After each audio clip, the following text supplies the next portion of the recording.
Hello viewers, నేను doctor Rahul Reddy from Androcare andrology institute.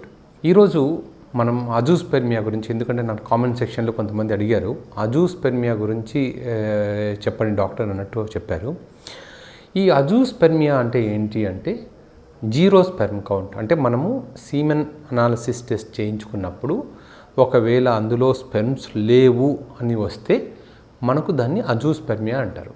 అందుకని దాంట్లో కింద డయాగ్నోసిస్లో అజూస్పెర్మియా అని రాసి ఉంటారు.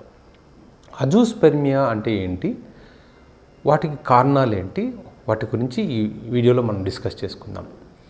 సో ఎవరైతే పిల్లల గురించి ట్రై చేస్తుంటారో వాళ్ళు అంటే డాక్టర్ గారు నార్మల్గా మీకు పిల్లలు పుట్టట్లేదు అన్నప్పుడు స్పెర్మ్ కౌంట్ చేయించుకోమని చెప్తుంటారు. ఈ స్పెర్మ్ కౌంట్ అంటే సీమెన్ అనాలిసిస్ టెస్ట్ చేసినప్పుడు ఒకవేళ స్పెర్మ్ కౌంట్ 0 అని వచ్చింది అనుకోండి, అంటే అసలు స్పెర్మ్ లేవు అని వచ్చింది అనుకోండి, దాన్ని అజూస్పెర్మియా అని ఇంగ్లీష్లో అంటారు. ఈ అజూస్పెర్మియాకి కొన్ని రకాల కారణాలు ఉంటాయి.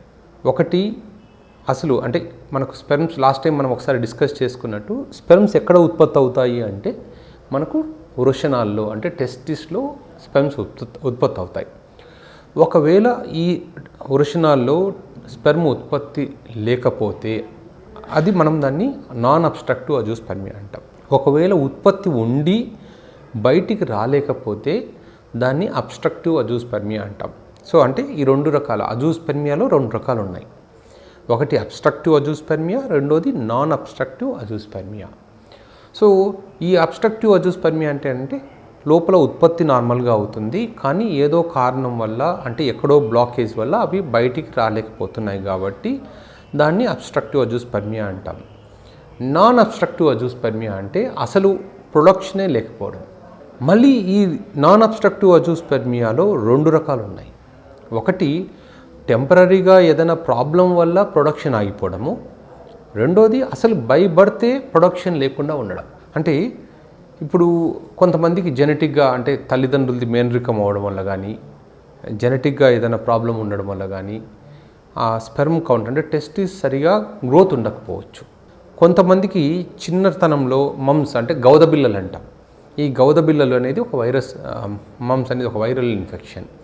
ఈ వైరల్ ఇన్ఫెక్షన్ కొన్నిసార్లు టెస్టిస్లోకి వెళ్ళి టెస్టిస్లో కూడా వైరల్ మమ్స్ ఆర్కైటిస్ అంటాం. అంటే టెస్టిస్ వాచిపోవడం కానీ అలా జరుగుతుంది. కానీ ఇప్పుడున్న సిచ్యువేషన్స్కి ఏంటంటే పిల్లలకి ఏదైనా ప్రాబ్లం ఉంటే వెంటనే డాక్టర్కి తీసుకెళ్ళే అవకాశం ఉంది కాబట్టి వెళ్తున్నారు. కానీ ఒకప్పుడు అంటే ఇప్పుడు పెళ్ళయి పిల్లల కోసం ప్రయత్నించే వాళ్ళంటే 20 years బ్యాక్ ఒకవేళ ఏదైనా జ్వరం వస్తే ఏదో సిరప్ తెచ్చి ఇంట్లోనే వేసేవాళ్ళు, అంతేగాని లేదా ఏదైనా ఆర్ఎంపీ డాక్టర్ని పట్టుకొని వచ్చి ఏదో మెడిసిన్ ఇప్పించేవాళ్ళు. అంతేగాని పీడియాట్రిషియన్ దగ్గరికి తీసుకెళ్ళడము, వాళ్ళతో చెక్ చేయించడం అనేది చాలా అరుదుగా జరిగే విషయం. ఏదో సిటీస్లో జరిగేదేమో కానీ చిన్న చిన్న ఊర్లలో అప్పట్లో జరిగేది కాదు. సో ఆ టైంలో టెస్టిస్లో ఇన్ఫెక్షన్ వచ్చి ఆ టెస్టిస్ గ్రోత్ ఆగిపోవడం వల్ల మనం దాన్ని మమ్స్ ఆర్కైటిస్ అంటాం. దానివల్ల కూడా అజూస్పెర్మియా రావచ్చు. రెండో రీజన్, మనం అనుకున్నట్టు తల్లిదండ్రులకి మేనరికం ఉంటే ఒకవేళ ఆ మేనరికం వల్ల పిల్లల్లో ఏదైనా ప్రాబ్లం వస్తుందంటారు కదా, అలా వాళ్ళకి టెస్టిస్ సరిగా డెవలప్ అవ్వకపోవడం. దాంట్లో రకరకాలు ఉన్నాయి. అంటే క్రోమోజోమ్ మైక్రో డిలీషన్స్ అని కానీ, క్యారియోటైపింగ్ ఇష్యూస్ కానీ, CFTR జీన్ మ్యూటేషన్స్ కానీ, అలా జెనెటిక్ టెస్ట్లలో కూడా చాలా రకాలు ఉన్నాయి. ఎందుకంటే చాలామంది చెప్తుంటారు, డాక్టర్ గారు నేను ఈ జెనెటిక్ టెస్ట్ చేయించుకున్నా ఏమీ లేదని. ఎందుకంటే జెనెటిక్ టెస్ట్లు అనేవి చాలా రకాలు ఉన్నాయి. ఒకటే జెనెటిక్ కాజ్ వల్ల ప్రొడక్షన్ తక్కువ అయిపోవాలని లేదు, మల్టిపుల్ కాజెస్ ఉండొచ్చు.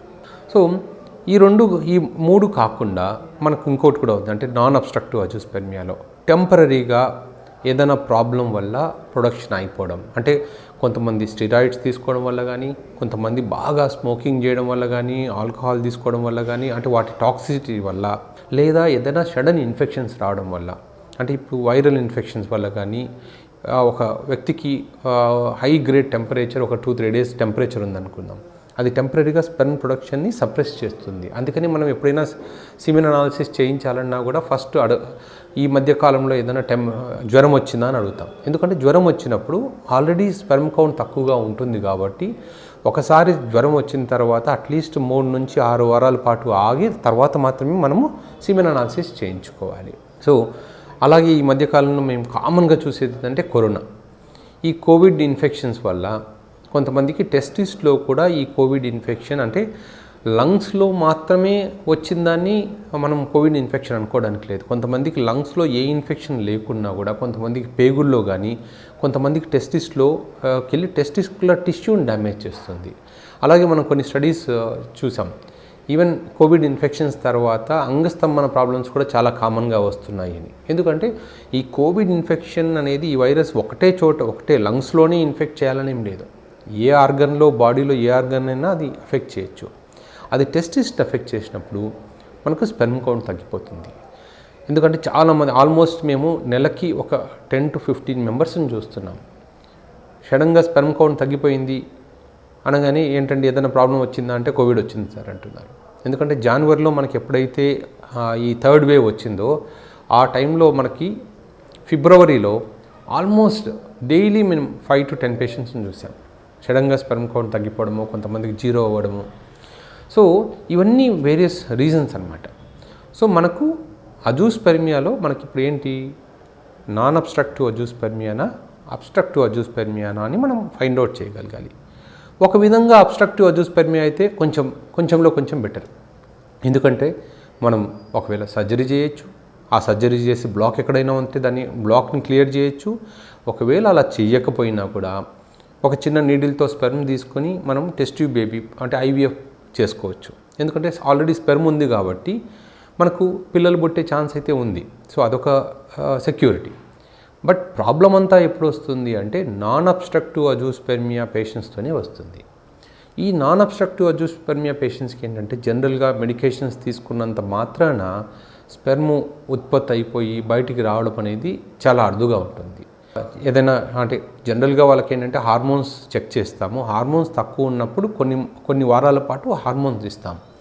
హార్మోన్స్ ఇచ్చిన తర్వాత వాళ్ళకి టెస్టిస్లో ఏదో ఒక మూల ప్రొడక్షన్ ఉంటే దాన్ని అక్కడి నుంచి స్పెర్మ్స్ తీసి మనం IVF పద్ధతికి మనం వాడుకోవచ్చు. సో ఇప్పుడు ఈ 2 పద్ధతుల్లో అజూస్పెర్మియాలో మనకి అబ్స్ట్రక్టివ్ అయితే మనకు బెటర్. ఎందుకంటే ఆల్రెడీ స్పెర్మ్స్ ఉన్నాయి కాబట్టి ఎప్పుడైనా మనము IVF పద్ధతిలో మనము పిల్లలు పుట్టేలాగా చేసుకోవచ్చు. నాన్ అబ్స్ట్రక్టివ్ ఉన్నప్పుడు మనం టైం వేస్ట్ చేయకూడదు. ఎందుకంటే నాన్ అబ్స్ట్రక్టివ్ అన్నప్పుడు డ్యామేజ్ అనేది ఈ రోజు ఉన్న డ్యామేజ్ రేపు ఉండదు, ఇంకా రేపు పెరుగుతూ ఉంటుంది. అంటే రోజులు గడిచే కొద్దీ డ్యామేజ్ పెరుగుతూ ఉంటుంది. అంటే ఈరోజు స్పెర్మ్ దొరికే ఛాన్స్ 50% అయితే ఒక 6 నెలల తర్వాత 20% అయిపోవచ్చు. సో మనం ఎంత ఎర్లీగా అది ఐడెంటిఫై చేసి వెంటనే స్పెర్మ్స్ తీసి ఫ్రీజ్ చేసేసుకుంటే మనకు IVFకి ఛాన్స్ ఉంటుంది. ఇది ఎందుకు చెప్తున్నానంటే కొంతమంది టెస్టిక్యులర్ బయాప్సీ చేసినప్పుడు మీకు స్పెర్మ్స్ ఉన్నాయి వెంటనే IVFకి వెళ్ళండి అంటే వాళ్ళు కొన్ని రోజుల పాటు ఆగి కొన్ని సంవత్సరాల తర్వాత మళ్ళీ వస్తుంటారు. డాక్టర్ గారు అప్పుడు స్పెర్మ్స్ ఉన్నాయి ఇప్పుడు లేవంటున్నారు. ఎందుకంటే ఆల్రెడీ మనం ఎప్పుడు స్పెర్మ్స్ ఉన్నప్పుడు అవి కంప్లీట్గా డ్యామేజ్ అవ్వకముందే మనం ఆ స్పెర్మ్స్ తీసుకొని IVF చేయించుకోవాలి. సో ఇప్పుడు ఈ వీడియోలో మనం వీటి గురించి మాట్లాడుకున్నాం కదా. నెక్స్ట్ వీడియోలో ఈ నాన్ అబ్స్ట్రక్టివ్ అజూస్పెర్మియా పేషెంట్స్కి ఎలాంటి సర్జరీస్ చేస్తామో, వాళ్ళకి ఛాన్సెస్ ఏంటి, స్పెర్మ్స్ దొరికే ఛాన్సెస్ ఏంటి, వాటి గురించి మాట్లాడుకుందాం. Okay viewers, good bye.